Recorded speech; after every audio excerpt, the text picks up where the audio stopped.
أعوذ بالله من الشيطان الرجيم بسم الله الرحمن الرحيم الحمد لله رب العالمين والصلاة والسلام على أشرف الأنبياء والمرسلين نبينا محمد صلى الله عليه وسلم وعلى آله وأصحابه ومن تبعه بإحسان إلى يوم الدين الله عز وجل falenderojmë falen dhe ndihmën vetëm për Tij e kërkojmë. Paqja dhe bekimi i Allahut qofshin mbi pejgamberin ton Muhammedin sallallahu alaihi wasallam, familjen e tij të pastër e të ndershme, shokët e tij të drejtë dhe besnik, dhe gjithë ata që rrugën e tij e pasojnë deri në ditën e gjykimit. Të dashur vëllezër, Allahut t'i jemi falendërues që na ka udhëzuar në Islam.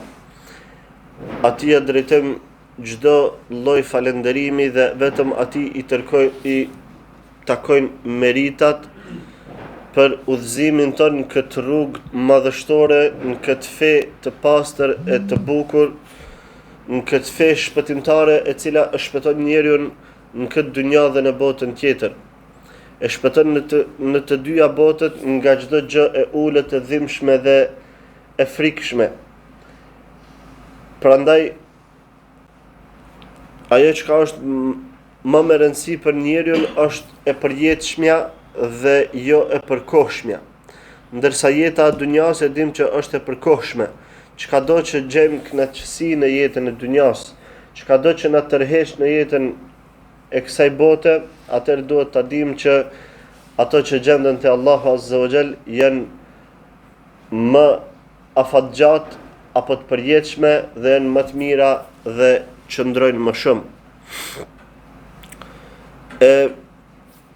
Ne këto ditë përjetojmë shumë, do të thotë shumë qartazi këtë realitet. Dhe në këto ditë shohim faktin se sa është realiteti i asaj që proklamohet dhe asaj që pastaj bëhet me punë. Sa është realiteti atyre që thënë ne jemi të nënshtruar ndaj Zotit, ne jemi të nënshtruar, ne jemi musliman me gjuhët e tënve, po pastaj sa për e tynve vërtet e dëshmojnë një gjë të tillë. E këto netët apo këto ditë që i kemi kalu pra na kanë dëshmuar një gjë të tillë dhe e kanë përgënjeshtruar shumë, i kanë përgënjeshtruar pra shumë statistika, shumë numra që të bohen, të cilët janë sikurse balona që duket e madhe, e fryrë, e bukur, mi po thjesht një gjilpan shumë e vogël me një maje shumë të hollë, mjafton pak me prek edhe ajo pëlcet, dhe çka del prej saj, del asgjë. Do të thotë thjesht ajër dhe asgjë pra e dobishme. Prandaj ne si musliman duhet jo të vrapojmë pas numrit, po duhet vrapojmë pas cilësisë. Duhet kujdesemi për cilësinë e jo për numrin. Asnjëherë s'ka qenë më rëndësi tek muslimanët sa rekate i ke fal gjatë ditës, mirë po sa rekate i ke fal të atill që Allahu Azza wa Jall t'i pranon. Asnjëherë s'ka qenë e rëndësishme tek muslimanët sa plag i ke marrë në trup, mirë po ka qenë e rëndësishme çfarë motive kanë pas ato plag që i ke marrë në trup. Nëse kanë qenë për me ngrit fenë e Allahut Azza wa Jall, nëse kanë qenë që fjala e Allahut fuqiplot të triumfojë mbi fjalët e të tjerëve, atëherë qoftë një gërvishtje e vogël, qoftë një tharë që të shpon, ka shpërblim të madh te Allahu fuqiplot. Mirë po nëse janë me motive të dunjas, me interesa që nuk e kënaqin Allahun fuqiplot, atëherë qofshin ato mira e miliona goditje në trup edhe plag, nuk kanë me pas as pak dobi në botën tjetër. Le të jenë mira miliona momente, sekonda, minuta që ti i kalon duke u torturuar, duke hekë, duke vuajt. Mirë, nëse s'janë për hir të Allahut Azza wa Jall, atëherë ato nuk kanë as pak dobi në botën tjetër. Prandaj ne si musliman mësimet e fesë na kanë mësuar në vazhdimsi këtë. Por kjo nuk duhet na shtyj neve tek ana tjetër apo tek ekstremi tjetër që njeriu me u kënaq me veten e tij dhe me u mjaftu me atë që ka arrit dhe me thonë na mirë për jemi për veti, e tjerë le të bëhen kërsh. Mirë po, ne gjithmonë duhet punojmë që mos ta humbim asnjëherë betejën, që e kem betejën e kahmotshme që do të zgjat deri në ditën e Kiametit me armikun e Allahut Iblisin la'natullahi alayh, i cili në vazhdimsi tenton edhe mundohet që t'i devijoj njerëzit nga rruga e drejtë. E ne si musliman e kemi obligim që këtë mirësi, këtë begati, këtë dije që Allahu fuqiplot na ka dhënë, na ka begatu me ta, me ja përçu njerëzve tjerë, me ja tregu të tjerëve që me i hap ata sytë dhe me kuptu realitetin se kush është armiku i vërtet. Prandaj ne nuk gëzohemi që të tjerët janë jashtë nënshtrimit të Allahut fuqiplot dhe ne jemi brenda dhe jemi të nënshtruar ndaj Allahut Azza wa Jall, inshallah. Kjo na gëzon për faktin për veten tonë, mirë po na piklon për të tjerë, sepse sa më shumë që ka pasues të iblisit, aq më adhimshme është për ne si musliman dhe si njerëz. Ato që do të flasim sot janë mësime nga jeta e pejgamberit sallallahu alaihi wasallam, nga cila ose për të cilën jemi duke fol tash sa kohë, mësime këto të cilat na i hapin syt, na e ndriçojnë rrugën se ka duhet me ecëm këtë dynja, që mos me devijua, mos me humb rrugën e me përfundu në përhumnera të shkatrimit dhe ndëshkimit e dënimit në botën tjetër.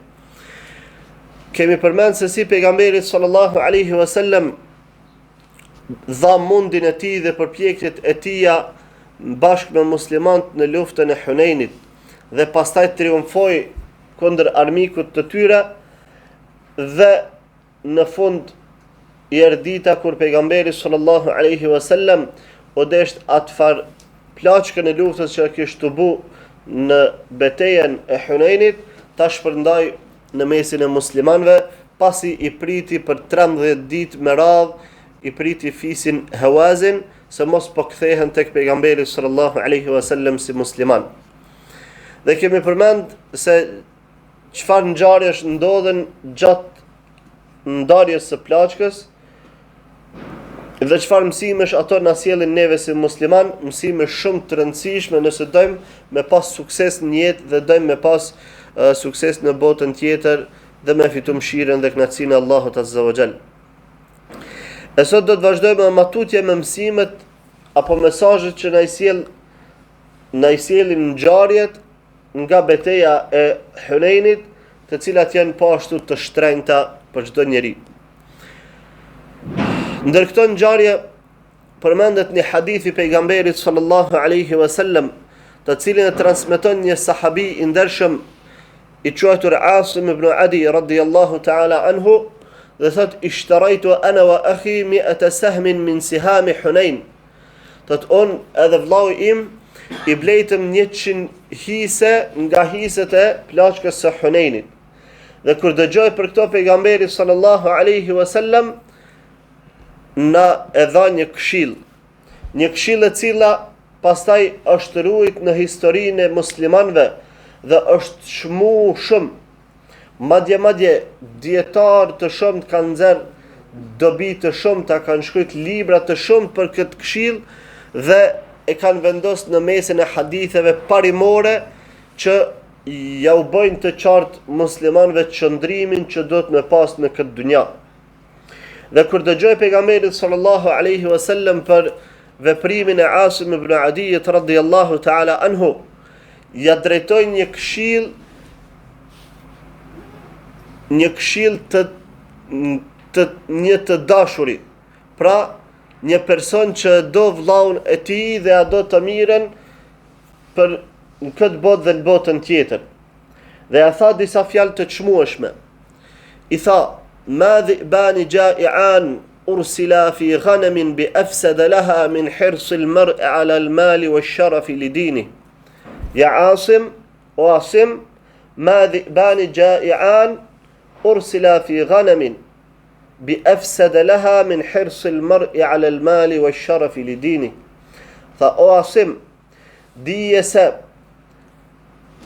dy ujqër të uritër, nëse ilshon në një kopet të deleve, nuk kanë me mujt me i bë dëm asaj kopeje ma shumë se sa që i bën fesë së personit pasuria dhe fama. Pra, o asim, pasuria, do të thotë vrapimi pas pasurisë dhe vrapimi pas famës, i bëjnë dëm fesë së njeriut ma shumë se sa që i bëjnë dëm një kopeje të deleve, 2 ujqër të uritur. E ky hadith vllazni është hadith i njohur shumë dhe flet ma shumë në kapitujt e tematike se ikhlasit dhe sinceritetit. Se qysh njeri duhet me pas qëndrimin e tij karshi dunjas. Sepse përgjithsisht në dunja motivet e njerëzve që kanë prirje materialiste i tërheqin këto 2 motive: dashuria pas pasurisë dhe dashuria pas famës. Dashuria pas pasurisë dhe ajo pas famës. E këto janë aq të dëmshme për njeriun sa që ja kalojnë 2 ujqve të rritur me shtinë në një kopet të deleve. Ti thjesht me marrë një ujk me lëshu, edhe nëse s'është i uritur, në një kopet të deleve, ai ka mi bë do thot një dëm të madh. Po çka nëse jemi të fol do thot për një uk të uritur? Ai pastaj ka me shtu dozën e dëmit ti.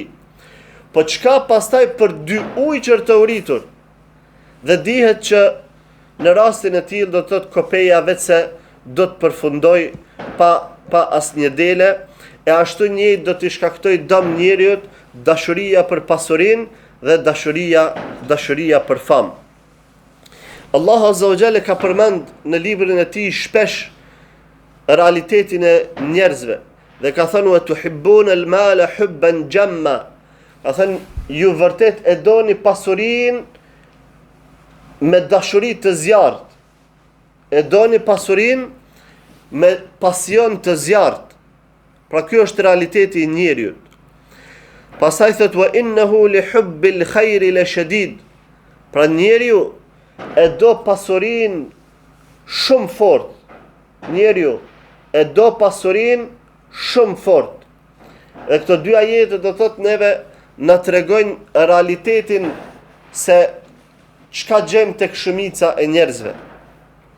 Një gjë do thot që i lodh njerëzit, madje i devijon nga rruga e pejgamberit sallallahu alaihi wasallam, i devijon nga dini Allahut azza wa jall, duke e shkri do thot jetën e tënve, duke e shkri pasurinë, duke e shkri, mos të flasim ajo çka është më e rëndësishmja, feja e personit, për çka?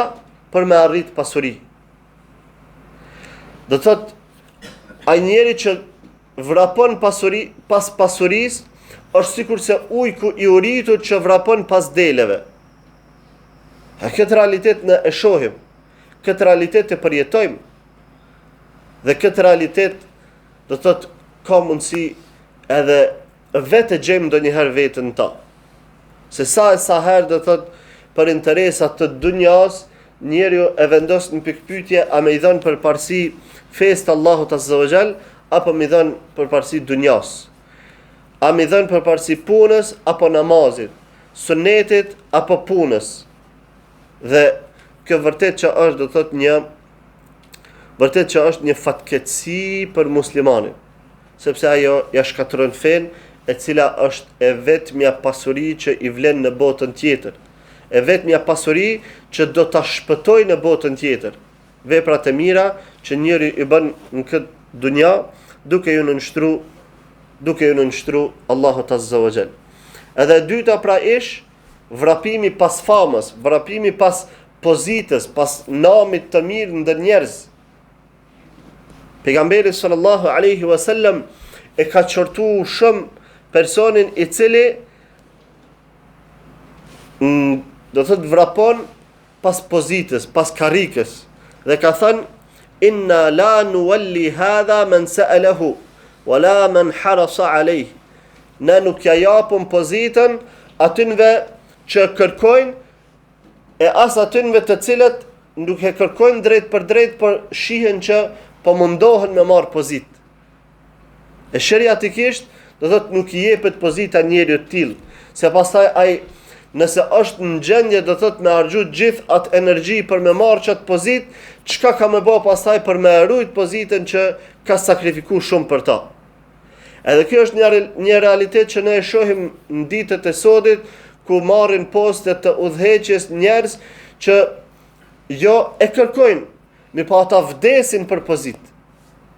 Janë gjendje me bëçmos, me hup moralin e tënve, me hup pasurinë e tënve, harxojnë sa do thot qindra mira, veç me arte pozita. E pastaj për njëri tillë s'ka mundësi me pas hajër populli, s'ka mundësi me pas hajër njerëz, edhe shoqëria. Saj do thot e ka egon e stërmadhe. A kjo e dëmton, vetë se e dëmton do thot shoqërinë. Nëse ai nuk shet do thot në një projekt, nuk shen ndonjë interes të vetin, nuk mërzitet që a ka nevojë shoqëria për këtë projekt apo nuk ka. E kjo është do thot një fatkeqësi. Pastaj pejgamberi sallallahu alaihi wasallam në hadithin që transmeton Abu Huraira radhiyallahu ta'ala anhu, ju ka drejtu sahabëve dhe ju ka thënë: innakum satahrusuna 'ala al-imara wa satakunu nadamatan yawm al-qiyamah. Pra ju ka drejtu sahabëve që mja përcjell këtë realitet muslimanve. E këto fjalë ju kanë drejtu muslimanve. Thot ju do të vraponi edhe do t'i kushtoni shumë rëndësi pozitave të udhëheqjes. Mirë po thot kjo do të bëhet nedame, do të bëhet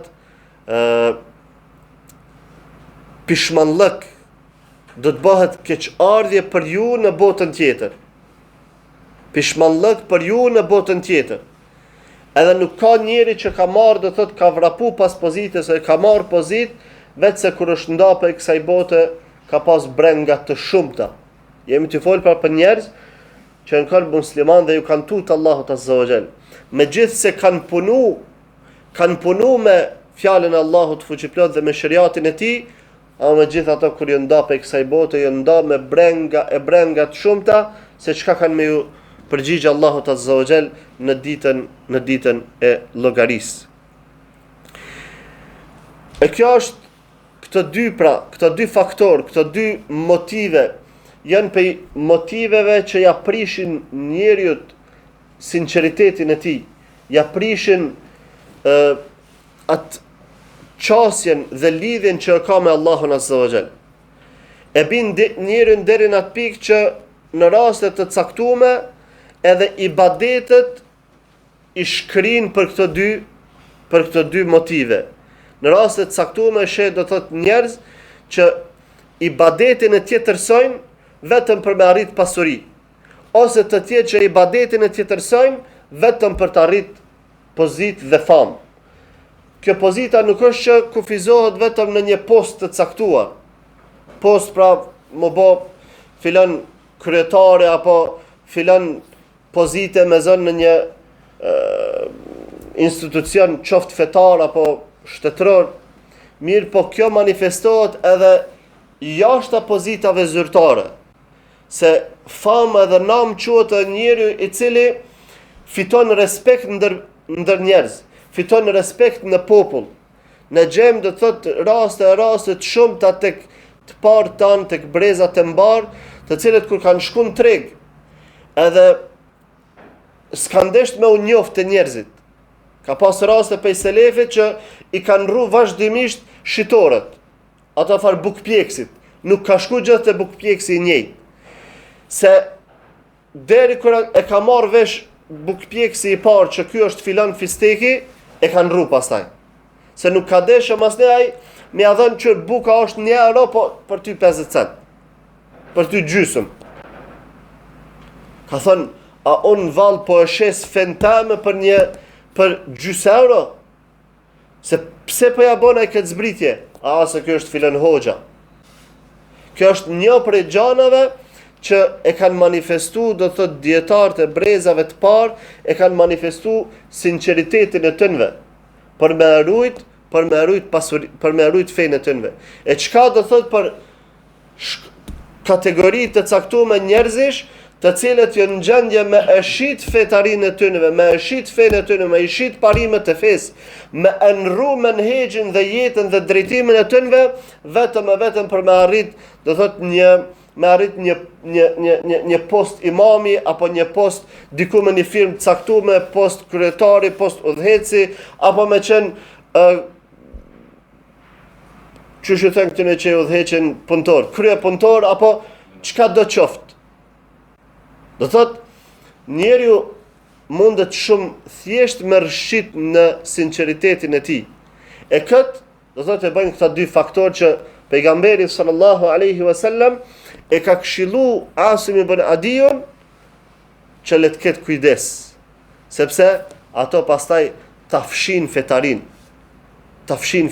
E ka të atil që pas pasurisë nuk vrapojnë, po vrapojnë që thamë pas famës, vrapojnë pas pozitës ndër njerëz, që kur ta shohin tjerët me thonë, filoni a ki pas sa shumë dije ka, filoni a ki pas sa bukur flet, filoni a ki pas sa i devotshëm. Del imam me lexu Kur'an, edhe mendja ati është vazhdimisht se qysh me nxerr zonin e tij bukur që me kënaq xhamatin. Ndërsa harron kënaqësinë e Allahut Azza wa Jall. Kjo veç le që ja prish sevapin, edhe ja hup ato për çdo shkronjë 10 sevape, po përkundrazi ja kthen në dënim. A ka mundsi njëri duke lexuar Kur'an me u dënu te Allahu Azza wa Jall? Ka mundsi, madje mrinë deri në atë pozitë që me to dhizet zjarri. Ndezet zjarri i xhehenamit, sepse i thot Allahu Azza wa Jall, për çka ke lexuar ti Kur'an? Thot për kënaqësinë tënde ja Rabb. Thot po rën dhe po gënjen, sepse ti ke lexuar që njerëzit më thon filani e ka zonin e bukur, filani e ka leximin shumë të mirë, filani e ka hifzin të hatashëm, asnjë shkronjë se ka bën. Dhe i humbi, do thot, gjitha ato lexime që në të cilat e ka përzi, do thot, në jetën e tij. Pejgamberi sallallahu alaihi wasallam çka na ka këshillu? Ka thënë la ta'allamu al-ilma litubahu bihi al-ulama. Mos mësoni, mos marrni dije që me to me u krenu para dietarëve, wala litumaru bihi as-sufaha. E as që mja zën bishtin me dera, po mja mshel gojen njerëzve mendjelehtë, wala tukhayyiru bihi al-majalis. E as që me dal në krye të mejlisit për më të nderu njerëzit, thot faman fa'ala dhalika fan-naru an-nar. E thot kush e bën këtë vepër, kush e bën këtë punë, atë le ta di se ka me prit zjarri,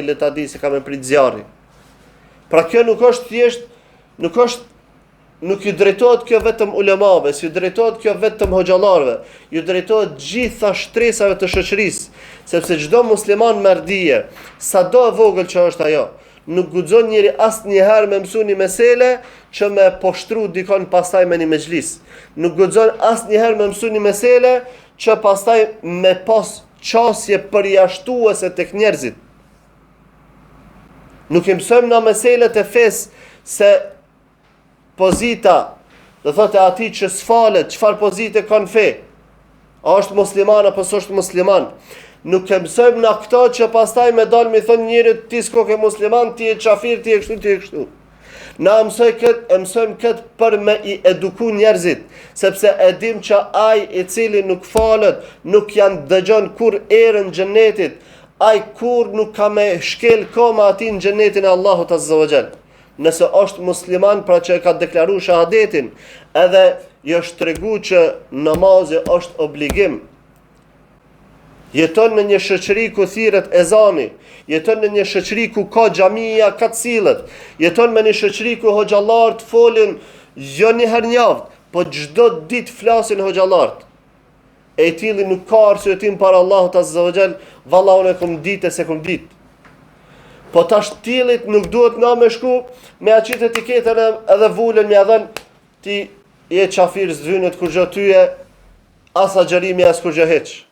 Po të tillit i afrohemi me butësi dhe me këshill që falu, se po su fale komplet agjerimin që e bën, komplet sadakat që i ki dhënë, komplet kurbanat që i ki pre, komplet buzëqeshit që i ki drejtu muslimanve, komplet nëse është që lexon Kur'an, po zakonisht ato që s'falin Kur'an s'lexojnë.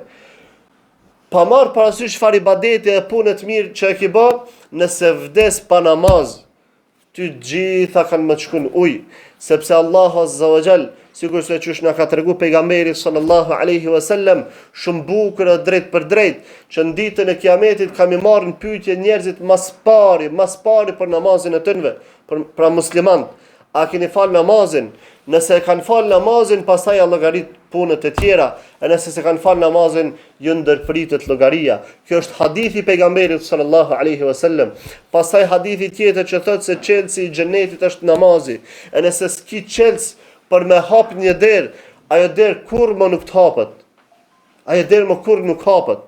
Prandaj këto hadithe edhe këto ajete ne nuk i mësojmë që njerëzit me u lavdu para dikujt tjetër që na pedine një mesele që ju se dini. Nuk i mësojmë këto që me i poshtru të tjerë, me i etiketu të tjerë, apo me vendos mure rreth nesh që ti që s'falësh si e me neve ti kështu.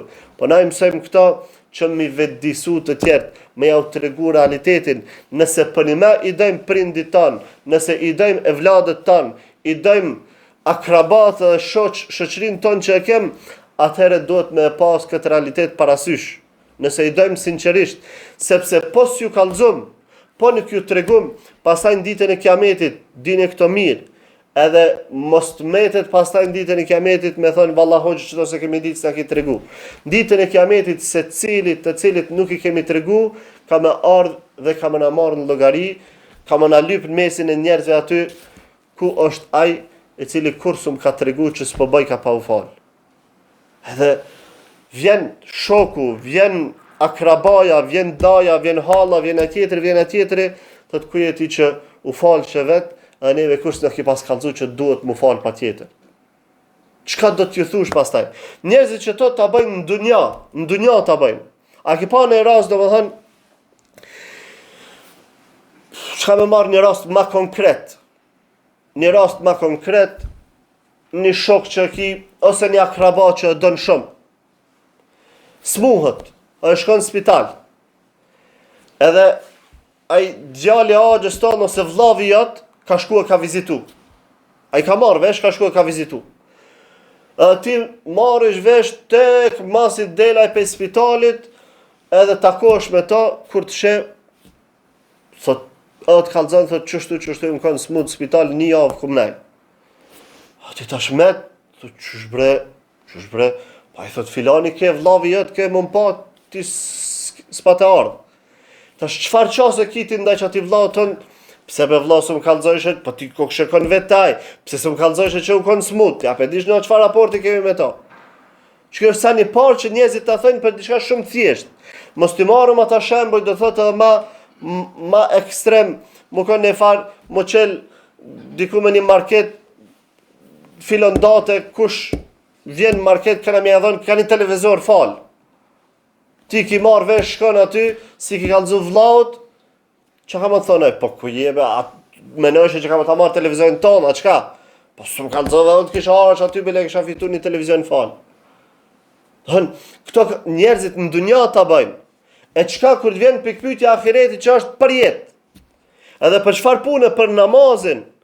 Edhe që është pikpyetje pastaj dënimi se nuk është thjesht s'po hyn në xhenet, atë rabi ka menet hala në dunja. S'po them diku që po në dunja hala menet. Jo, aty s'ka më kthy në dunja. Nëse s'hyn në xhenet, shkon në zjarr, aty pastaj ka veç dënim.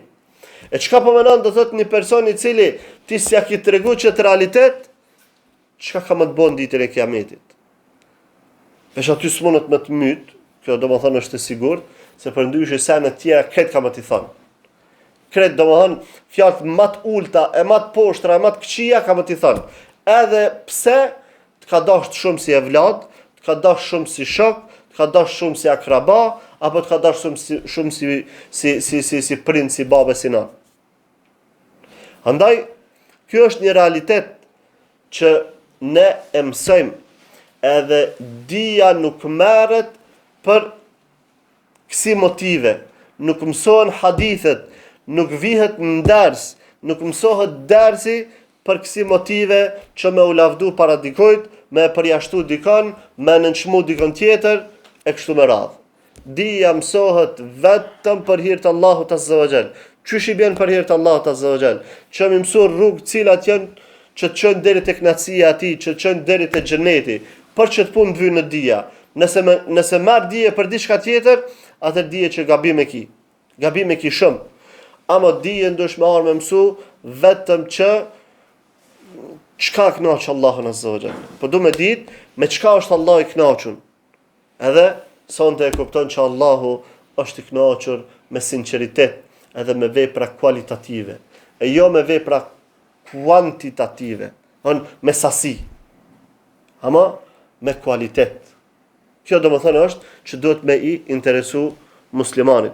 Prandaj edhe pejgamberi sallallahu alaihi wasallam i ka përmend do thot këtë kërcënim të dhëmshëm që kushdo që kërkon dijen për me u krenu para dietarëve apo për me i për ul do thot mendje lehtit, apo që do thot njerëzit me kthy syt ka aj, thot i tili përfundon në zjarrin e xhehenamit, sepse ibadeti sa më i vlefshëm që është, sa më shumë që ka vlerë, nëse drejtohet diku tjetër përveç Allahut Azza wa Jall, çaq më shumë pastaj ka dënime në dëshkim për ta. E dija e fes është pe ibadeteve më të mëdha. Pe ibadeteve më të mëdha. Nuk mundet me ja kalu asnjë ibadet dijes për fe. Se ti realisht nuk mundesh me bë asnjë ibadet pa dije. As namaz, as agjerim, as lexim Kur'ani, as kurrë hiç, pa marrë një herë dije. E të më thënë, parata e dietarët kanë thënë, për mu ka thënë është ma vlefshme me shku një orë, disa qaste me ngu duke marrë dije, se sa një vjetë me falë namaz në file me agjeru, mu falë natën e me agjeru ditën. Se që e dije të shpëton pej xhehenamit, të shpëton pej dënimit, edhe të mëson sunetin, të mëson dinin, edhe me këtë pastaj mundesh me bë dobi të tjerëve, si apërcjell të tjerëve, ndërsa namazin që e fal natën, e agjerimin që e bën ditën, dobia e saj është veç tek ti. Kurse marrja e dijes së shpërndarja e saj është dobi që i përfshin edhe njerëzit tjerë, madje mundet me shpëtu edhe popull e ummete. Prandaj njeriu do të me pas këtë realitet parasysh dhe me rujt veten e tij nga gjanat që aprishin sinqeritetin. E dy gjanat që aprishin sinqeritetin edhe kështu ja qjerrin edhe ja gjakosin janë pasuria dhe fama. Para atë dhe shohim do thot dietarët e selefit që kanë thënë, sikurse Ebu Ejub as-Sikhtiyani pra rahimahullah apo Ibrahim ibn Adham të dytë që kanë thënë një fjalë të përafërt, kanë thënë ma sadaqallaha 'abdun ahabba ash-shuhra, nuk është, pra nuk ka tregu sinqeritet, edhe nuk u tregu i sinqert me Allahun një rob që e don famën, e don që mu boj njohur ndër njerëz. Pastaj Bishr ibn al-Harith ka thënë mattaqallaha man ahabba ash-shuhra, nuk ju ka tut Allahut Azza wa Jall ai i cili e don famën dhe me u bë i njohur. Pastaj po ashtu Yahya ibn Muadhi rahimahullah ka thënë la yuflihu man shummimat raihatu ar-riyasati minhu, nuk ka më shpëtu ai i cili veç i vjen era se po ka qef me qenë në kryet njerëzve dhe mu boj famshëm tek njerëzit. Po ashtu Abdullah ibn Mubareku thot, më ka këshillu Sufjan ath-Thauri rahimahullah, iyyaka wash-shuhra fama ataitu ahadan illa wa qad naha 'an ash-shuhra, ka thënë ki kujdes prej famës dhe dëshirës që më bëj njohur, sepse tek çdo njeri, çdo dietar që kam shku, të gjithë prej tyre më kanë këshilluar dhe më kanë ndalu që mos me vrapu pas famës dhe dëshirës për më bë i njohur. Prandaj ky hadith i pejgamberit sallallahu alaihi wasallam na kujton një realitet madhështor edhe të madh që ja ka dhënë Asim ibn Adiyut radiyallahu ta'ala anhu, ma dhi'ban ja'i'an ursila fi ghanamin bi afsada laha min hirs al-mar'i 'ala al-mali wash-sharaf li dinihi. thot nuk munden me qenë dy ujqër të uritur më dëmshëm për një kopet të deleve, se sa që mundet me i bë dëm fesë së njeriut dashuria edhe interesimi për pasuri dhe famë. Prandaj kjo është një prej këshillave që na kanë sjell do thot ditët e Hunenit, ditët e shpërndarjes së plaçkës së Hunenit.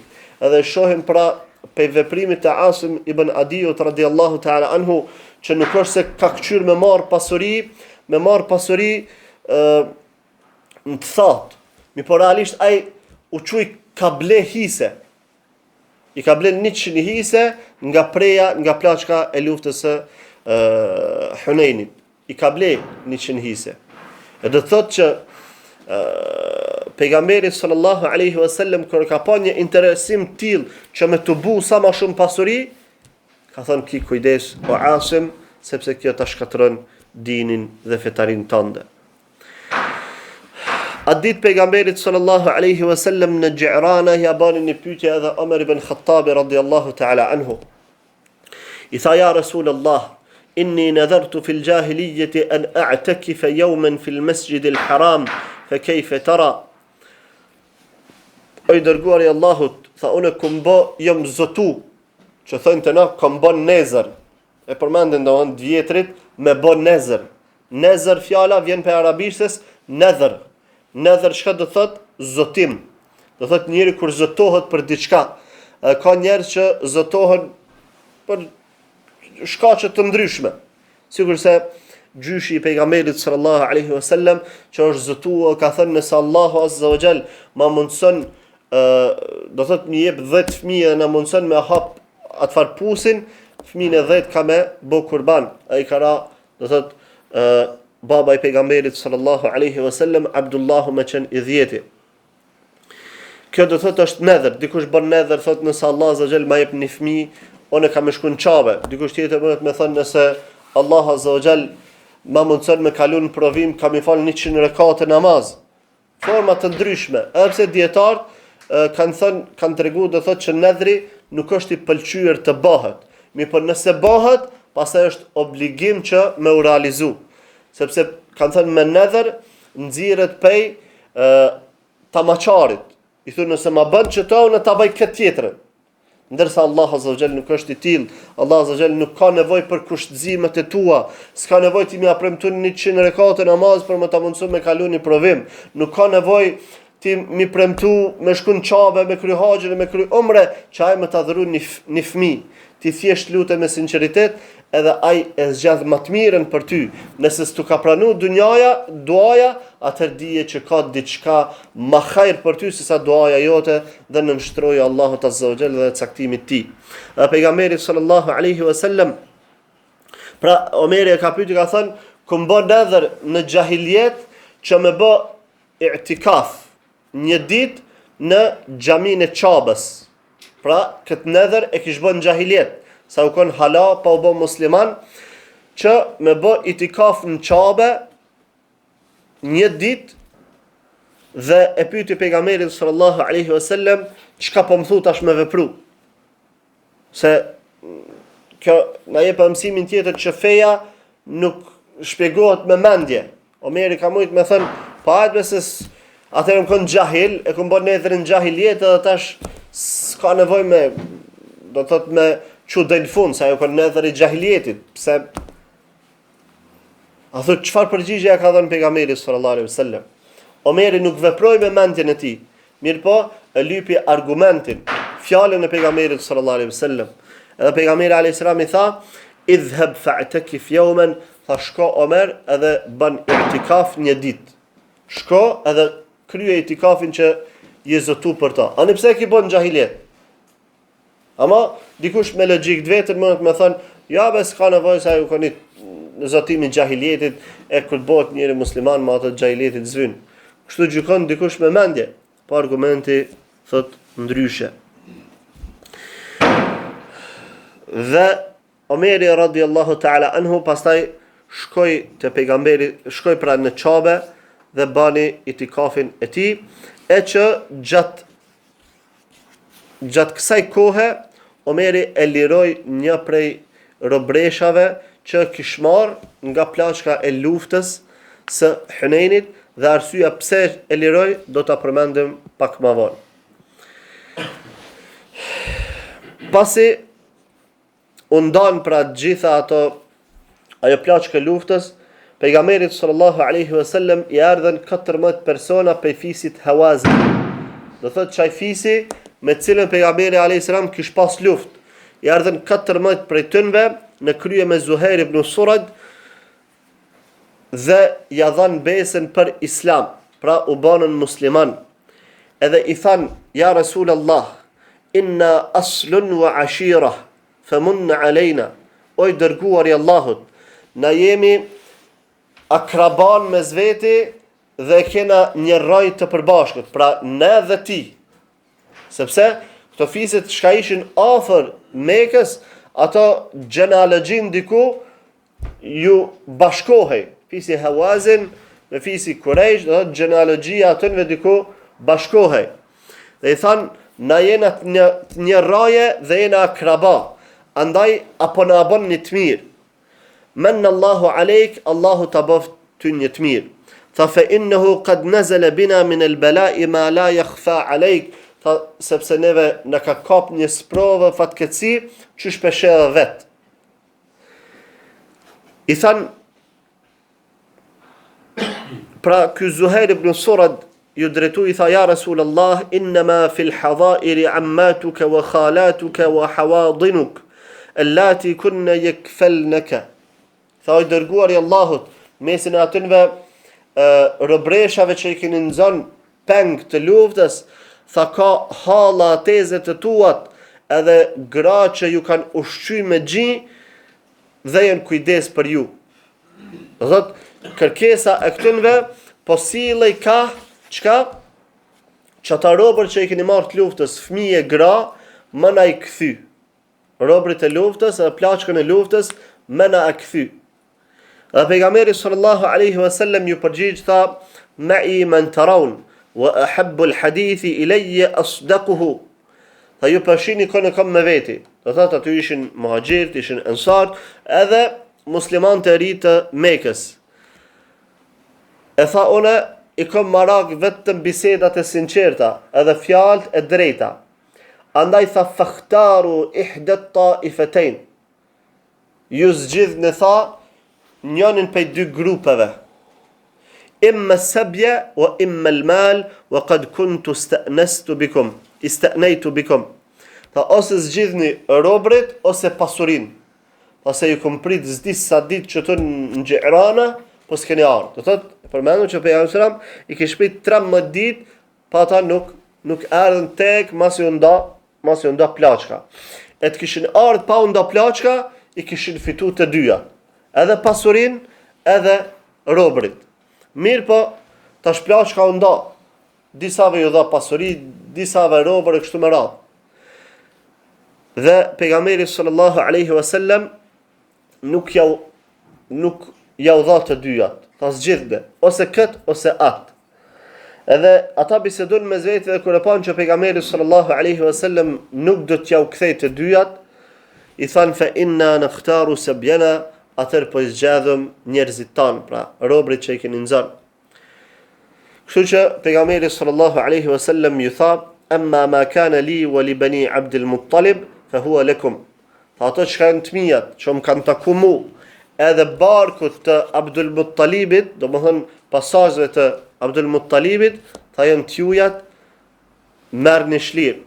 Fa idha sallejtu dhuhra, fa kulu inna nastashfi'u bi Rasulillahi sallallahu alaihi wasallam ala al-mu'minin, wa bil mu'minin ala Rasulillah, fi nisaina wa abnaina. E tha mas namazit drekës, hajdeni para njerëzve, edhe thuni na po bëjna shefat, po ndërmjetësojmë nëpërmjet pejgamberit sallallahu alaihi wasallam tek njerëzit, tek besimtarët pra, edhe nëpërmjet besimtarëve tek pejgamberi sallallahu alaihi wasallam, për më na i liru gratë edhe fëmijët tanë. Kështu ata veprun pra, kur e fali pejgamberi sallallahu alaihi wasallam namazin e drekës, shkruan pra para njerëzve dhe i than këto fjalë. Atëherë u ngrit pejgamberi sallallahu alaihi wasallam edhe ai vet e falenderoj Allahun azza wa jalla dhe madhroj, pra majti një fjalim të vogël dhe ju tha muslimanëve, amma ba'd fa inna ikhwanakum qad ja'u ta'ibin wa inni qad ra'aytu an arudda ilayhim sabyahum. Tha vëllezërit e juaj kanë ardhur të penduar, pra i quajti vëllezër, se ata veç u banën musliman, kanë ardhur të penduar. E tha on jam i mendimit që t'ja kthejm robrit, pra familjarët të tënve. Pastaj ju tha, amma ma kana li wa li bani Abdul Muttalib fa huwa lakum. Ata nërsu njerëzve, pra ju tha, ata shkajnë të mijat edhe të familjes Abdul Muttalibit, dhe janë të jujat edhe mos u mërzitni për ta. Muhajir që ishin me pejgamberin sallallahu alaihi wasallam, te këta nuk kish shumë muhabet. Do thot nuk e zgatën shumë, sepse zgjedhja pejgamberit sallallahu alaihi wasallam për ta ish edhe zgjedhje e tyre. Edhe i thanë ma kana lana fa huwa li rasulillah. Ajo çka është e jonja i përket pejgamberit sallallahu alaihi wasallam. Dhe çka të bëna me të vetën, le të bëna me tonën. Kjo është do thot ajo far mendimi i mirë dhe nënshtrimi i madh edhe fisnikëria sahabëve radhiyallahu ta'ala anhum, që asnjëherë s'janë frigu prej zgjedhjeve të pejgamberit sallallahu alaihi wasallam dhe kanë qenë gjithmonë janë rreshtuar me ta. Mirë po, ata që i përmendëm se kanë qenë musliman fillestar, që kishin pranuar islamin vën, sikurse Uyayna ibn Hisn, edhe Al-Aqra ibn Habis, edhe Abbas ibn Mirdas, i thanë amma ma kana li wa li bani Fuzara fala. Do këta ishin kryetar të familjeve. Se cili kundërshtun që me i dhënë pasurit, do më thënë robrit që i këshin marë për veti. Thënë, ato që kanë atakojnë neve, edhe fisit Benu Fuzara, në zdojnë me jadhën. Këto e tha, njëni pejtënve. Tjetëri tha, e që kam takojnë mua fisit Benu Temim, zdojnë me jadhën. A tjetëri tha, mua fisit Benu Sulejm, nuk dojnë me jadhën. Ama u qunë, do thëtë, edhe muhajirët e ensart, ju thënë, këdhebt bel hua li rasulillah, jo, valla nuk është ashtu, po këto kret i takon pejgamberit sallallahu alaihi wasallam. Atër pejgamberi alayhi salam u çu dhe ja majtë një fjalim njerëzve u çu në kompra dhe i tha ja ayyuhan nas ruddu alaihim nisaa'ahum wa abna'ahum, tha njerëz kthejani atënve pra robrit, gratë dhe fëmijët e tënve, sepse faman tamassaka bi shay'in min al-fay'i falahu alayna sittatu fara'id. Ata të cilët e mbajnë vetëm pasurinë që e kanë marrë nga plaçka e luftës, kena më dhënë edhe çka, edhe 6 deve të tjera. Min awwali shay'in yafi'u Allahu alayna. Kena më dhënë ka 6 deve tjera prej plaçkës së parë që ka më ardhur mas Hunenit. Pra ju premtoi pejgamberi sallallahu alaihi wasallam dhe disa prej tyre që ishin hala musliman të ri, ja u lehtësoi zgjedhjen dhe u pajtuan që me u kthy familjarët e tyre. E kur dëgjoj pra që përmendëm Omer ibn Khattabin në anën tjetër, kur dëgjoj Omeri radhiyallahu ta'ala anhu, i niti të u kënë Mekë, i niti do njerëz të bisedu që pejgamberi sallallahu alaihi wasallam na ka liru robërit e fisit Hawazin, i pyeti i thotë çka është puna, ata i treguan kështu. Atëri i tha Abdullah djalit vet, tha shko edhe atë robreshën që e kena marrë pe Hunenit, tha liroje më një herë. Pra kjo ka qenë do thotë një fisnikëri dhe një nënshtrim madhështori Omerit radhiyallahu ta'ala anhu. Për atyre që ardhen te pejgamberi sallallahu alaihi wasallam pak më vonë, jo me çet delegacion pra, ishte komandanti i ushtrisë të fisit do thot Hawazin, Malik ibn Auf. Ky pejgamberi sallallahu alaihi wasallam kur të vinë këta 14 personat i pyet për Malik ibn Aufin, thot çka puna tina, ku është? Ai tregon thot, ata i tregojnë thot është në Taif me fisin Thaqif. Ashtu që pejgamberi vendosi që familjen e tij mos më liru. Familjen e tij, pra gratë e tij edhe do thot në fëmijët e tij që ka pas, mos më i liru. Mirë po, i çoi si një farlloj jo burg, mirë po i la në shtëpinë e hallës së vet, Abdullah ibn Abi Umayya në Mekë, që me prit aty me ardh vetë Malik ibn Aufi me i marr. Dhe i tha delegacionit në fjalë, i tha akhbiru Malikan annahu in atani musliman radadtu ilayhi ahlahu wa malahu wa a'taytuhu 100 min al-ibil. Tha tregoj Malikut që nëse vjen te une si musliman, kam ja kthy do thot pasurinë familjen e tij, edhe pasurinë e tij, edhe plus kam ja dhënë 100 deve. Do thot kjo është pjesë e bujarisë së pejgamberit sallallahu alaihi wasallam, po që në anën tjetër, për një kënd tjetër na jep një mësim shumë më rëndësi, që do thot hyrja në Islam nuk është patjetër që njeriu kur të hyn në Islam për me pranuar Islamin do të më kon kështu i pastër si loti, do thot me pas në jetën e tij të pastër si loti, që veç për Allah po hin në Islam. Ka mundësi me shtyn njeriu me hin në Islam edhe interesat e dunjas, edhe rastet mja do thot për çef dikuna, do në rastet këtilla. Po që pastaj obligohet me obligimet e Islamit, e para, edhe e dyta pastaj do thot nëse i nënshtrohet Allahut Azza wa Jall edhe i praktikon obligimet e Islamit, çaj Islam i shndrohet në iman. Edhe do thot bëhet musliman i mirë, sikurse që ndodhi me Malik ibn Aufin. Ky çka tham, njëherë ke armik të rrept ndaj pejgamberit sallallahu alaihi wasallam. Edhe bën mall që pi sakrifikojnë me fëmijë me kret, i prunin front luftës, veç me luftu pejgamberin sallallahu alaihi wasallam dhe sahabët e tij. Po tash kur i dëgjoi këtë fjalë, u nis pej Taifit edhe ardhi te pejgamberi sallallahu alaihi wasallam, e gjeti në Gjirana dhe u bë musliman. Edhe pejgamberi sallallahu alaihi wasallam ja kthei familjen e vet, pasurinë e vet dhe 100 deve ja dha ekstra. Si shpërblim. Dhe deshti Allah Azza wa Jall që Islami i tij të përmirësohet, të do thot të bëhet musliman i mirë Malik ibn Aufi, kështu që pejgamberi sallallahu alaihi wasallam pastaj e patlan, do thot si e pat caktu disa herë si komandant, apo e patlan si udhëheqës të muslimanëve që u nënshtrun të fisit Hawazin, her pas here do thot ky shkonte e luftonte fisin Thaqif, tek i cili çka para se me ardhë të pejgamberi si musliman, ishte strehu te fisi Thaqif, po kur ardhe u bë musliman, pastaj i ndroi dunjaja, i ndroi ahireti dhe i ndroi gjendja e tij.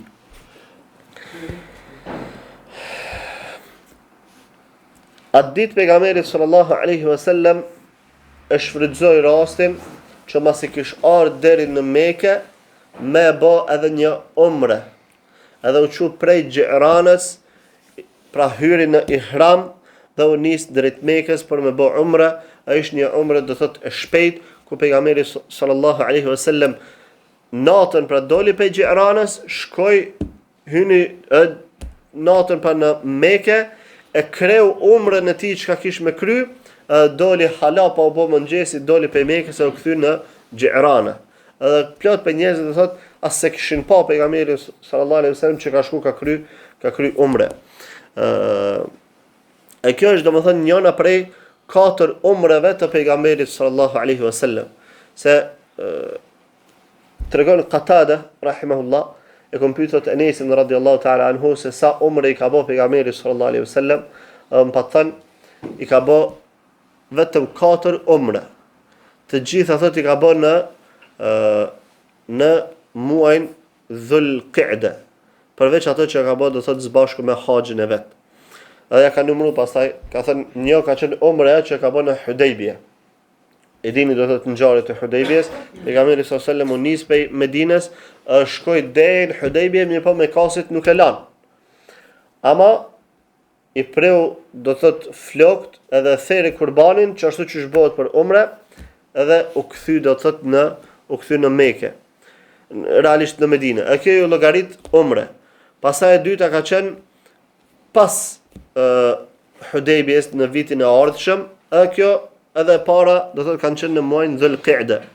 Aty pejgamberi sallallahu alaihi wasallam shkoi në Mekë dhe veç 3 ditë në Mekë sa i dhan kohë me kasit dhe doli pej Mekës. Do kjo ka qenë umra e dytë, umra e tretë ka qenë kjo, do thotë çka jemi duke fol pra umra e Xhiranës, që e bëni mas betejës së Hunenit, edhe umra e katërt do të jetë umra të cilën do ta përmendim kur e bën së bashku me haxhin e tij në vitin në vitin e fundit të jetës së tij.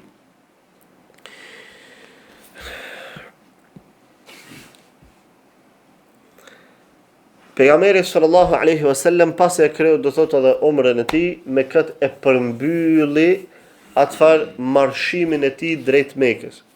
Pra kemi përmend kur patnis në muajin Ramazan shkoi në Mekë, e çliroi Mekën, çndroi aty domethënë diku 19 ditë, pastaj pe aty shkoi te fisi Hawazin me luftu, i mondën fisin Hawazin, tani ndjeki deri në Taif, tani pe Taifit u kthya pet në Xhirane, priti 13 ditë, edhe erdhi puna deri tek kjo umra, edhe përfundoi pra ajo far ekspedita e tij, kështu që për fund vendosi që të kthehet për Mekë dhe të kthehet për në Medinë, dhe duke u kthy për në Medinë e caktoi një udhëheqës të Mekës, sepse pra në Islam muslimanët nuk guxojnë me jetu pa udhëheqës. Saqë në udhtim thotë pejgamberi kur shkojnë, nëse bëhen 3 veta, patjetër njëri prej tyre do të më qenë udhëheqës. Do të 3 veta, çka më thënë, një mini shoqëri, 3 veta do të më kanë njëri udhëheqës. E lemo do thotë një qytet apo një shtet do të më pas patjetër udhëheqësin e caktuar. Kështu që e la në Mekë udhëheqës Attab ibn Asid radhiyallahu ta'ala anhu, i cili në atë mosh ish hala 21 vjeçar.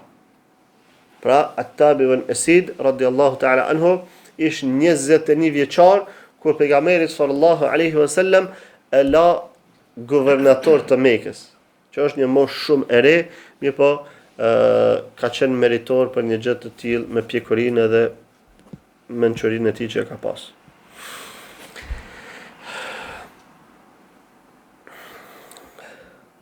Pastaj pejgamberi sallallahu alaihi wasallam pra ja dha disa këshilla Attabit, të cilën la pra guvernator në Mekë, dhe tregon Amr ibn Shuaibi, transmeton pe babës vet, pe gjyshit vet, pe Abdullah ibn Amr ibn Asit, thot pejgamberi sallallahu alaihi wasallam pa dërgu Attab ibn Asidin për me udhëheq Mekën. Dhe i tha, tadri ila ayna ba'athtuka ila ahli Allah. Ta pa din ta ku jam të çu 21 vjeçar. Domthon shumica çtu çka jemi na, jena mbi çet mosh. Një 21 vjeçarin pe çon guvernator më. Ai tha, a pa din ta ku jam të çu? Jam të çu tek njerëzit e Allahut. Ahlullah, njerëzit e Allahut. Pse? Se aty është shtëpia e Allahut. Aty do thotë njerëzit vinë me kry ibadetin më të madh, haxhin edhe umrën. Pastaj ja dha disa këshilla, i tha inhahum an arba'in. Ndaloja edhe ki kujdes ruaj pej 4 gjanave. An bay'in wa salaf, wa an shartayn fi bay', wa an ribhin ma lam yadman, wa an bay'i ma laysa 'indak. Don 4 këshillat kishin bën me tregti. Të 4-tat kishin bën me tregti. Pse? Pse si do thotë në këshill tjetër? Sepse banorët e Mekës kanë qenë njerëz të tregtisë. Do ndihet që në Mekë s'ka pas ara, fusha, kësisane me mjell. Atje veç gurishte. Ku shkon e din. Kodra kacillësh. Nxehti i madh nuk bëhen aty gjana. Edhe vazhdimisht janë marrë domethënë njerëz të Mekës me tregti. Edhe Allah azza wa jalla u ka çu begatin që njerëzit shkojnë aty do thotë për umre, për haxh, për vizita dhe janë marrë me tregti. Ju ka përshtat kjo. Atash 4 këshillat ishin rreth tregtisë. Tha ndaloi prej bay'in wa salaf. Që me bashku brenda një kontrate shitjen dhe borxhin. Do thot, si për shembull kjo bay'un wa salaf i bën sikur më thon dikuna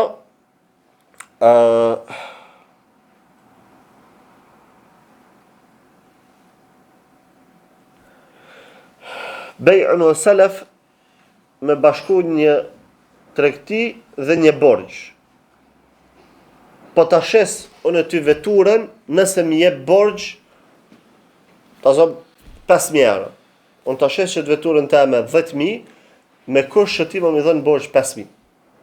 Ose kundërta, thot po, në të jap borxh, shkosh ti më lyp diçka, ai thot po, të jap borxh, ama vesh nëse ma shesesh shtëpinë. Borxhin këtij ta jap, po kjo është e ndaluar. Nuk lejohet do thot mi bashku dy kontrata të tilla me një vend. Secila do të me pas marrëveshjen e vet. Pastaj tha an shartajni fi bay'. Ndalohet, do thot me ndalu me I vendos dy kushte në një brenda një tregtie, tha an ribhi ma lam yadman, me fitu nga diçka e cila nuk garantohet. Në diçka që ti se posedon, edhe me marrë me shit, me bë tregti me ta. Si për shembull, me bë tregti me shtëpinë e vllaut. Me qit në shitje shtëpinë e vllaut. Ose tash që bëjnë një farë metode moderne që I thënë, në kush merret me këto sene e kupton për çka fjala, anglisht I thënë drop shipping.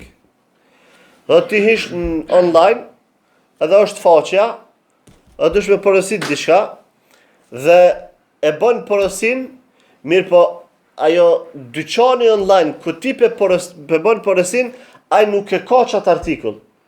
Momentin që e bën ti porosin, ai e bën porosin pastaj me një market më të madh. Ta thon e bën porosin në eBay ose në Amazon ose në AliExpress ose çka janë këto marketet tash. Do thot ti pe bën porosin këtij, po ky se ka artikullin. E ky ja bën dikujt tjetër. E fetarisht do thot është ndaluar me shit diçka që njeriu se posedon. E kjo ka qenë dohën ajo që përfshihet në këtë këshill. Pra an ribhi ma lam yadman, me fitu nga diçka që s'munësh me garantu. Ose dikush thot e ka një akvarium të madh për shembull, ose shkojnë te një lum, ai e shet një peshk të mirë. Ai thot, apo do me ta shit çet peshk. Sa po ma shitësh? 5.000 euro, çe 5.000 euro. Ai e gjon grepin më me nxën, ne ik peshkë së në nxën. Çka është domethënë me shit diçka që ti se posedon. Kjo është domethënë një prej shembujve që e kanë marrë dietar. Thot wa an bay'i ma laysa indek, edhe me shit tregti, do të me bë tregti me diçka që nuk ndodhet tek ti, sigurisht ato që shesin në për tregje, të na ndodh, thot po, kom kompira me shit. Sa ki thesin 5 euro. Ose që bëma një thes, thot që veç pak. A shkon të ajtjeti shit kompira, ja merr thesin e ja vjen këti, thot që, ja merr 5 euro, ati ja jep 3 euro. Çka do të thonë është me shit diçka që nuk gjendet tek ti. Nuk gjendet tek ti. Sheriatikisht, një sen që don me shit, fillimisht kur të blen, dosh me pru tek vani jot, ku ekspozohet, pastaj me ta blen njerëzit. E këto janë mesele, domethënë, meselet e tregtisë që janë shumë të koklavituna, e ato pastaj lypin takime tjera sepse janë mesele shumë të detajzuara, po këto janë veç 4 gjëra që pejgamberi sallallahu alaihi wasallam ja ka përmend Attab ibn Asidit, që ne pas kujdes te banorët e Mekës, sepse kanë qenë njerëz tregtar. Edhe ndodhia fundit që përmendet pas luftës së Hunenit, don ty u kthy pejgamberi sallallahu alaihi wasallam për Medinë. E tregon një sahabi që ka qenë I ri shumë, I cili hala do më thënë sukon musliman kur pejgamberi sallallahu alaihi wasallam e ka çliru Hunenin, e ka bërë këtë luftën e Hunenit dhe u nis më kthy për Medinë. Ky hala sukon musliman. Ai ka pas veç 16 vjet. Shumë I ri u ka. E thot, emri e ka pas Abu Mahdhura. E tregon thot, jemi kënë bashkë me do shok, kemi dalë kështu në fushave, në shketin pra. Edhe ty u kthy për në Mekë, gjatë rrugës penina një farzoni pejs largit. Një farzoni të thirr, thot Allahu Akbar, një farzoni diçka të këtill, edhe thot me ata shokët që ishëm së bashku, kur e nitëm ja nisëm me kesh. Ata kur s'kishin një diçka të tillë, kanë jetuar në xahiliet, hala musliman se kanë. Edhe ja nisëm me kesh, edhe nisëm të bëj hajgaren me zveti, edhe unë ja nisa të bërtit me Zot ma të imitu qatë zanin që dëgjojsha. Të imitu ky tashkne. Edhe vesh kurat një njeri. Por e thot, hajdi ju, a jeni ju që ata që bërtit që po, hajdi me shku diku. Edhe në qunë të pejgamberi sallallahu alaihi wasallam. E aty pejgamberi sallallahu alaihi wasallam në drejtu tha, kush pe juve tha, këtë që janë një të zonin pak ma herët të bërtit, ata tha këtë bonën me gisht ka unë. Dhe mori tha pejgamberi sallallahu alaihi wasallam, ofrojti afër vetës ti, dhe më tha, thire, do më thënë, thiri që të fjallë. Qësh po t'i thomë unë e qëtash, thire dhe ti me Zot madh. E mi tha, fjallët e ti, Allahu Akbar, Allahu Akbar, Allahu Akbar, Allahu Akbar, ashhadu an la ilaha illallah, ashhadu an la ilaha illallah, ashhadu anna Muhammadar Rasulullah, ashhadu anna Muhammadar Rasulullah. Pastaj më tha, irji wamdud sautek. Ktheho një herë, zgatë zanin mirë. E më tha, thuj, të e zgatë zanin pra, ashhadu an la ilaha illallah, ashhadu an la ilaha illallah, ashhadu anna Muhammadar Rasulullah, ashhadu anna Muhammadar Rasulullah, hayya ala salah, hayya ala salah, hayya ala falah, hayya ala falah, Allahu Akbar, la ilaha illallah. E thot, kër e kryta, do thot, e zanin dhe në fund qysh ma tha pejgamberi sallallahu alaihi wasallam, pejgamberi alaihi salam thiri edhe ma dha një farë qeske të vogël me ari, me argjend, si shpërblim, e pastaj e vendosi dorën e tij tha në ballin tem dhe ma fërkoj ftyrën 2 herë me dorën e tij. 2 herë. E pastaj thot vazhdoj me dorën e tij të poshtë, do në për skaj gjoksit pra, ka ana e djathtë, ku ndodhet mëlçia, deri sa më rrini tha deri te kthiza. Do në ma fërkoj trupin këtë formë deri te kthiza. Edhe më tha barakallahu fik. Ka që njeri. Barakallahu fik. Allahu të begatoft. I thash ja Rasulallah, murni bit të edhini bi Mekke. O i dërguar i Allahut, urdhëram që me thirë ezanin në Mekë. Ai tha më tha qad amartuka bihi, po të urdhëroj pra që ti me qenë ai që thirë ezanin në Mekë. A thot në fillim kur më çonte pejgamberi sallallahu alaihi wasallam, edhe pejgamberi sallallahu alaihi wasallam deshti më thon diçka që më bë, aty që merr një far marr dhëron. Se ky s'ka qenë hala musliman, i ri. E thot të merr dhëron, tash çka do të më thot ky më bë. Ama thot masi e bani këtë procedurë, ma tha ezanin edhe bani dua për mu, edhe më caktoj mëzin të Mekës, thot mu largu komplet që ajo farë që e kisha një farë ndjenje formë urrejtjes edhe që e kisha për pejgamberin sallallahu alaihi wasallam. A thot komplet ajo më kthy në dashuri për pejgamberin sallallahu alaihi wasallam. A thot pe aty shkova te Attab ibn Asidi, i tregova se çka më ka thënë pejgamberi sallallahu alaihi wasallam dhe ai thot caktoi mëzin të Mekës.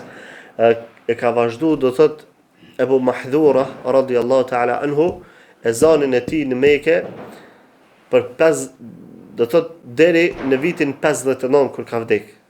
Deri në vitin 59 të hijretit. E pas ti e ka vazhdu i biri vet, pas ti e ka vazhdu nipi i tij. Me radhë si familje kanë qenë muezinat e Mekës. E vërtetë do thot që ezani Abu Mahdhurës është ndryshe. Ezani Abu Mahdhurës është ndryshe. Edhe i kameti Abu Mahdhurës është ndryshe. I kameti që praktikohet me ka me ka dy ashhadu an la ilaha illallah, ashhadu an la ilaha illallah, sikurse tek ne domthon që bëjnë nëpër xhamia, në çat formë ka thirr ikametin Ebu Mahdhura. Ndërsa në Medinë është thirr ikameti me vetëm nga një herë. Sikurse ç'është bëhet do thot në medhhebin Hanbali. Allahu akbar, ashhadu an la ilaha illallah, ashhadu Muhammadur rasulullah, hala as-salah, hala al-falah, qad qamat as-salatu, qad qamat as-salah, Allahu akbar, la ilaha illallah. Kështu e ka thirr Bilali radhiyallahu ta'ala anhu, sepse pejgamberi ka urdhëruar, ka thënë ikametin bëne një nga një, do të tek. Ndërsa azanin dy nga dy, çift. Kurse Ebu Mahdhura ikamet ajo vjetra, edhe ka vazhdu domethënë çashtu. Gjë që s'prish punë domethënë në Islam. Edhe azanin e dëgjut që ke pak më ndryshe. Azanin e Ebu Mahdhuras e praktikojnë Malikit e Shafit në vendet e tënve, do thot njerë muezini thirr Allahu akbar, Allahu akbar, Allahu akbar, Allahu akbar, ashhadu an la ilaha illallah, ashhadu an la ilaha illallah, me zomat vogël. Ashhadu Muhammed rasulullah, ashhadu Muhammed rasulullah, tani nalet, tani anis me zomat madh. Ashhadu an la ilaha illallah, dy herë përsërit, ashhadu Muhammed rasulullah, dy herë përsërit, dhe vazhdon pjesën tjetër të ezanit. Kjo është ezani i çuçi ka mësuar pejgamberi sallallahu alaihi wasallam Ebu Mahdhuras. Pse e ka dhënë këtë mision Ebu Mahdhuras? Se kur e ka ni që në kohë ato të bëj garën me zveti, kur e ka ni të bërtit, pes largit e ka ni që ka azanën e fuqishëm e të bukur. E ka thirr, ja ka dhënë dhe thot këtë mision. Sepse pejgamberi jon sallallahu alaihi wasallam ka qenë njëri i urtë, njëri i mençur, që jo shtir, po s'ka njëri në ditë sodit që ka qenë i mençur edhe i zgjuar si pejgamberi sallallahu alaihi wasallam. Do thotë çush i ka njoft sahabët e vet. Ne nuk jemi në gjendje me njoft fëmijët tan. S'po flas për shokët. Fëmijët tan se jemi në gjendje me njoft çush i ka njoft pejgamberi sallallahu alaihi wasallam sahabët e vet. Edhe secillit ja ka ditë atë personalitetin e tij, çka ka pas aftësi, çka ka pas mangësi, Abu Dharrin e ka këshilluar diçka tjetër, ka thënë Abu Dharr ti si e për kësaj punë, shko veçohu diku. Kne Ebu Bekrit ja ka thënë khalifatin, po i ka thënë që ki pak dobësi, ka thënë Omeri do thotë është burr, le ta vazhdon khalifat. Do thotë secilit prej sahabeve ju ka dhënë misione në bazë të aftësive edhe mangësive që i kanë pas. Ka qenë te imase i zgjuar pejgamberit sallallahu alaihi wasallam. Se mos ta mendojmë pejgamberin ton se o kanë një njeri, ka më thënë, vesh ka ditë me boj badete që aty më fale i ka ardhë shpalla, ky vesh jau ka transmetu njerëzve. Sikur më kanë e farloj robotin, e farloj kukle që vetë kur gjës bandë, dohen për vetës ti, po qështë i vjen shpalla? Jo. Pejgamberi sallallahu alaihi wasallam, do më thënë, kur ka qenë puna për senet fesë, pe mençurisë së tij, zgjarësisë së tij, u konë që s'ka fol për bendjes vetë. Edhe pse, ndoshta ka pas një sen që e kanë, ç'më thon, për smrani e ka gry. A vëdet që thonë të na shqiptar kur të shkon diçka në kryje, tani brenç ajo. Sikur se rasti që i kanë thënë njerëzit në Medinë, masha Allahu wa shit. Ato çka do Allahu o ti. Pejgamberi sallallahu alaihi wasallam si ka dokë në rregull që përdorin këtë shprehje. Edhe e ka brejt shumë kjo. Ama si ka thënë sahabëve, dhe ka arë shpallja. Kur ka arë shpallja pe melekut Gjibril, tani u ka thënë sahabëve, mos thoni kështu sepse kjo llogaritë të shirk i vogël. Ama thot, më ka brejt mua vazhdimisht kjo, po nuk e kam thënë. Do thot, për sa në të fesë, pejgamberi Allahu të kon, s'ka fol për mendjes vet. Veç kur ka arë shpallja. Ama në anën tjetër ka qenë i zgjuar, i mençur, i aftë, ka ditë mi vlerësu njerëzit. Edhe, do thot, Ebu Mahdhurën vetë si e ka ditë që kjo është për muezin. Aja ka dhënë këtë mision që është vazhdu brez pas brezi pasaj në pasarësit e Ebu Mahdhurës radhiyallahu ta'ala anhu. Dhe vazhdon rrugtimi i pejgamberit sallallahu alaihi wasallam për Medinë, në datën 23 ose 24 të muajit të Dhul-Qa'da të vitit të 8 të hijretit, pejgamberi sallallahu alaihi wasallam mrin në Medinën e tij të dashur, në Medinën e bukur dhe të mirë. Dhe kjo është fundi i vitit të 8. fundi i vitit të 8, edhe në bazë të kronologjisë, pejgamberit sallallahu alaihi wasallam i ka met veç edhe një vjet e diçka. Gjana të cilat me lejen e Allahut azza wa jall, elusum Allahun fuqiplot që më na mundsu me i përmend, me i spjegu, me i mësu, e pastaj me jetu me to, nëpërmjet të cilave shpresojmë me fitu kënaqësinë e Allahut azza wa jall këtë dunja në botën tjetër. Elusum Allahun fuqiplot më na falë dhe më na drejtua, më na udhësu në botën tjetër, më na shpërbly me xhenetin e tij. Aqulu qawli hadha wa astaghfirullah li wa lakum wa atubu ila Allah.